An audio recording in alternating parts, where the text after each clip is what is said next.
Dear subscribers, నన్ను నా ఛానల్ని ఇంత మంచిగా సపోర్ట్ చేస్తున్నందుకు నిజంగా థ్యాంక్ యూ సో మచ్. ఇలాగే ఎన్నో మంచి మంచి వీడియోస్తో మీ ముందుకు వస్తాను. సో ఇవాంటి వీడియో ఏంటో చెప్పనా? మార్నింగ్ లేచిన తర్వాత మనకున్న ఫస్ట్ టాస్క్ ఏంటో తెలుసా? ఇవాళ స్నాక్ బాక్స్ ఏమిటి, లంచ్ బాక్స్ ఏమిటి? నేను ఒక్కదాన్నే కాదు, నాకు తెలిసి పిల్లలున్న చాలామంది మదర్స్కి ఇదొక పెద్ద టాస్క్. అటు టేస్టీగా ఉండాలి, హెల్తీగా కూడా ఉండాలి కదా. సో 1 మినిట్లో చాలా టేస్టీగా, ఎంతో హెల్తీగా ఉండే ఎగ్ లేకుండా కప్ కేక్ని రెడీ చేసి చూపిస్తాను.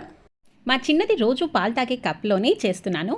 కొంచెం బటర్ వేసి మొత్తాన్ని చక్కగా స్ప్రెడ్ చేసేసి 2 spoons of brown sugar, white వాడకూడదంటారు కదా, దాంతోపాటు 2 స్పూన్స్ ఆఫ్ వీట్ ఫ్లోర్, గోధుమ పిండి, అలాగే ఈ క్యాడ్బరీ వాళ్ళ కోకో పౌడర్ తీసుకున్నాను. కేక్స్కే కాదు, మిల్క్ షేక్స్, స్మూతీస్కి కూడా బాగా వాడుకోవచ్చు. అది జస్ట్ 1 స్కూపే యాడ్ చేశాను. మీకు టేస్ట్ కావాలంటే ఇంకొంచెం ఎక్కువ చేసుకోవచ్చు. దాంతోపాటు 2 స్కూప్స్ ఆఫ్ మిల్క్, అవన్నీ యాడ్ చేసిన తర్వాత ఇలా చక్కగా లంప్స్ లేకుండా కలిపేసుకొని లాస్ట్లో ఈ ఫ్రూటీ పీసెస్ని యాడ్ చేసి 1 మినిట్ పాటు ఓవెన్లో పెట్టుకుంటే కేక్ రెడీ.